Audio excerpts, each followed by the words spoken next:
République. Non, non, la France, c'est d'abord 1500 ans d'histoire, de culture, de tradition, de génie, d'invention. La République française n'est qu'un régime datant d'à peine plus de 2 siècles. La République, c'est la liberté, l'égalité, la fraternité. La liberté De se faire agresser, planter ou violer au mauvais endroit, au mauvais moment. d'exercer sa religion comme on l'entend. Certaines femmes sont obligées de porter le voile par pression familiale ou communautaire. Va leur parler à elles de liberté. Va dire ça aux Français non musulmans ou juifs qui se font persécuter dans certaines zones à majorité musulmane et sont obligés de déménager quand ils en ont les moyens parce que devenus étrangers sur leur propre sol. Va leur dire à eux, va leur parler de liberté. L'égalité qui se définit dans notre rapport à la loi, dans l'égalité à l'affaire et dans le devoir de la respecter. Va dire ça aux Français qui se prennent de la tôle pour s'être simplement défendus face à la racaille, quand ces racailles précisément ont pour seule punition un stage de citoyenneté ou un vulgaire rappel à la loi. Va parler d'égalité face à la loi à ces Français. La fraternité enfin. Tu crois sincèrement que les millions d'immigrés et descendants d'immigrés arabo-musulmans ont tous un sentiment de fraternité à l'égard des Français non musulmans? Tu le crois vraiment, Antoine? Une certaine partie d'entre eux nous méprisent et nous haïssent. Une certaine partie d'entre eux nous vendraient plutôt 2 fois qu'une. Toutes ces racailles qui volent, agressent, violent ou plantent, tu crois qu'ils en ont quelque chose à carrer de ta fraternité républicaine, Antoine? Vraiment? Qui est le meilleur remède au poison du racisme. On imagine que tu inclus également le racisme envers les Blancs, bien sûr. On n'en doute pas une seconde. Et de l'antisémitisme. Mais l'antisémitisme, de qui vient-il généralement? Qui déteste viscéralement les Juifs en général? Les questions de discrimination liées au genre ou liées à la sexualité ou Tu te calmes! quand les jeunes de notre pays, perçus comme noirs ou arabes, Oui, parce qu'on peut être perçu comme noir ou arabe, mais en fait être blanc, hein, c'est connu. On peut être perçu comme une personne blanche, mais en fait être une étoile de mer. Est-ce qu'on peut être perçu comme député français, mais en fait être une fouine? Ou l'inverse d'ailleurs? Ou pas? On ne sait plus. ont 20 fois plus de chances de se faire contrôler pour un contrôle d'identité. Ça a été débunké 1000 fois, ça. Il y a plein d'éléments qui entrent en jeu. Le comportement, l'attitude, la tenue vestimentaire, la zone géographique, etc. C'est absolument pas une question de couleur de peau et vous le savez très bien. Vous faites semblant de pas comprendre. C'est moins risqué et mieux vu. Qu'est-ce que cela provoque sur les jeunes de notre pays? Déjà, merci de pas mettre tous les jeunes dans le même sac, hein. On les connaît, vos jeunes. Cela provoque le fait qu'une personne en uniforme portant sur l'épaule le drapeau tricolore de la République lui renvoie l'image qu'il ne fait pas pleinement et totalement partie de notre nation. C'est déjà ce qu'ils pensent pour la plupart, enfin. Certains n'ont pas besoin d'être contrôlés pour développer un ressentiment envers la France, ses institutions et tous ses représentants. Vous le savez bien. Moi, si j'ai rien à me reprocher, je m'en contrefous de me faire contrôler. Si ça peut faire en sorte de mettre la main sur les vrais dealers, les vrais délinquants, mais contrôlez-moi, qu'est-ce qu'on en a à faire? C'est ça le plus grave en France en 2024? Vous avez que ça à dénoncer, vraiment? Tu crois vraiment que certains ont attendu de devoir montrer leur CNI à un flic pour se sentir ne pas appartenant à la nation française et pour cracher sur le drapeau tricolore? Tu crois vraiment qu'ils ont attendu ça? Enfin... J'ai été pionne dans un collège il y a quelques années, un collège qui comptait de 1/3 à la moitié de gamins d'origine arabe, musulmane ou africaine. Certains gosses eux-mêmes ne se comptaient pas parmi les Français, eux-mêmes se définissaient comme arabes, j'allais dire avant d'être français, mais même pas, ils se considéraient comme arabes tout court, pas comme français. Eux-mêmes, c'était des gosses, ils l'ont pas inventé, c'est bien qu'ils ont été éduqués dans cette représentation-là. Certains, pas tous évidemment, hein. C'est une évidence que pas tous. Eh oui, c'est un problème de fond qu'il faut résoudre. En disant cela, je ne pointe pas du doigt les policiers comme individus, ni même la police comme organisation. Bien sûr que si, vous les accusez de tuer à longueur de tweets, de manifestations ou de discours. Vous les méprisez et les combattez sans cesse. Et d'ailleurs, même les gendarmes et les policiers sont favorables au fait d'avoir une meilleure formation sur le sujet. Je crois plutôt que les policiers sont favorables à genre ne pas se faire caillasser à longueur d'année sans avoir le droit à la moindre riposte, sous peine de finir en tôle pour s'être simplement défendus ou avoir fait simplement leur job, en fait.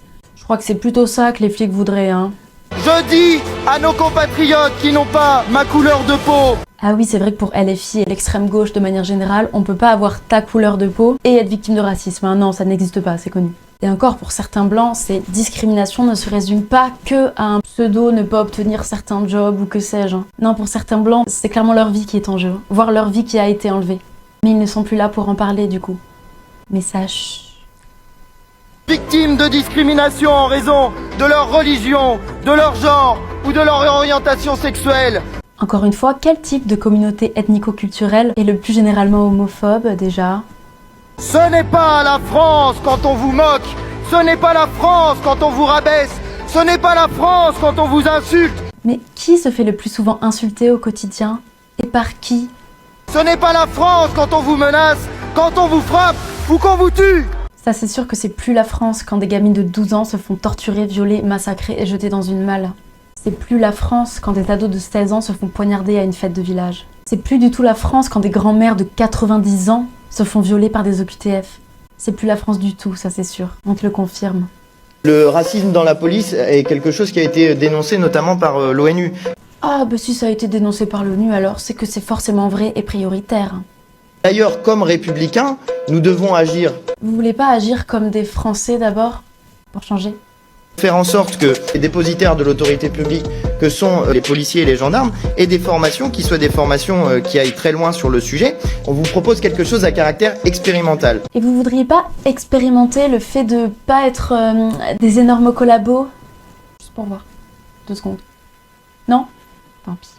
Faire en sorte qu'on crée une dynamique sur le sujet où les gens aillent davantage porter plainte quand ils sont victimes de propos à caractère raciste. Et est-ce que les violeurs et criminels ne pourraient pas être davantage condamnés aussi et surtout? Non plus? Très bien. Le racisme est un problème majeur dans la société française. C'est marrant parce que c'est totalement faux ce que tu dis là, Antoine. La France est un des pays, si ce n'est le pays, le plus accueillant et le moins raciste de la planète. C'est marrant de mentir comme ça. Non, parce que moi je croyais que les problèmes majeurs en France étaient de crever pour un regard ou de se faire violer chez soi par une racaille au casier judiciaire déjà long comme le bras, par exemple. Je croyais qu'un des problèmes majeurs c'était que nos agriculteurs, ceux qui nous nourrissent, se suicident tellement ils sont sous-payés et harcelés par les normes. Je croyais que ça c'était des exemples de problèmes majeurs en France, parmi tant d'autres. Autant pour moi. Mais malheureusement, beaucoup de gens n'en ont pas conscience. Ah bah oui, les gens sont trop bêtes, c'est vrai. C'est pas juste qu'ils ont des réels problèmes plus urgents à régler que votre lutte bourgeoise contre un supposé racisme systémique totalement imaginaire. C'est la raison pour laquelle je vous appelle à participer à l'opération Racisme Ordinaire en témoignant des actes, des propos, des violences racistes que vous avez pu subir au cours de votre vie en utilisant le hashtag Racisme Ordinaire sur Twitter. Certains auraient bien participé à ce programme, mais ils sont morts. Ils ne peuvent plus faire de hashtag. C'est con, hein. Et en faisant un témoignage sur ce que vous avez pu subir. Et les témoignages de blancs qui ont subi des agressions racistes, vous allez les relever aussi? Ou vous allez plutôt les censurer et les glisser sous le tapis? Parce que ça n'entre pas dans votre agenda idéologique. Simple question. D'ailleurs, l'un des problèmes est que les députés eux-mêmes n'ont pas conscience du caractère systémique du racisme dans la société. Vous voyez donc qu'il est plus que nécessaire que les gens comprennent. Oh ben oui, merci beaucoup à les filles de nous éclairer de votre brillance intellectuelle et morale. Que ferions-nous sans vous? Ah, et je voulais revenir sur une pépite datant de plusieurs mois certes, mais c'est toujours le moment de remettre à l'honneur des dingueries pareilles. Je trouve qu'on n'en avait pas parlé assez à l'époque, ça méritait beaucoup plus d'attention et d'analyse. La voici.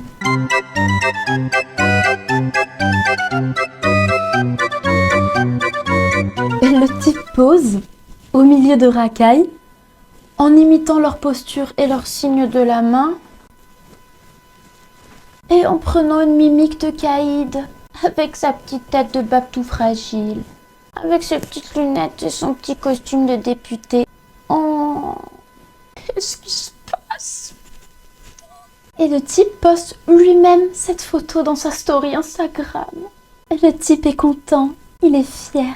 Il croit sincèrement être dans le game. Il croit sincèrement faire désormais partie d'un truc stylé et subversif. Mais gros, ces types à côté desquels t'as posé te crachent dessus, enfin. Ils te méprisent, tout particulièrement. Encore plus qu'un blanc lambda. Parce qu'un blanc lambda, bon bah, il est blanc certes, donc déjà par principe il le méprise. Enfin sauf s'il est un peu trop musclé, faut pas déconner. Mais ce blanc là, au moins lui, il est juste blanc dans son coin, il fait des trucs de blanc, tranquillou, tac tac. Mais toi, petit Antoine, toi tu viens leur cirer les pompes en espérant te faire accepter. Et même te faire aimer, te faire respecter par eux. Mais personne ne respecte les serpillères, Antoine. Non, non. Ces racailles auront toujours plus de respect, si toutefois ils connaissent cette notion, pour des patriotes et des identitaires comme nous, que pour des cireurs de pompes comme toi, Antoine. Comme vous, les insoumis. C'est bête, hein. Enfin, si toi non plus tu ne vas pas voter LFI aux européennes, like cette vidéo, partage-la, abonne-toi à ma chaîne, et moi je vous dis à très vite pour de nouvelles aventures. Bisous.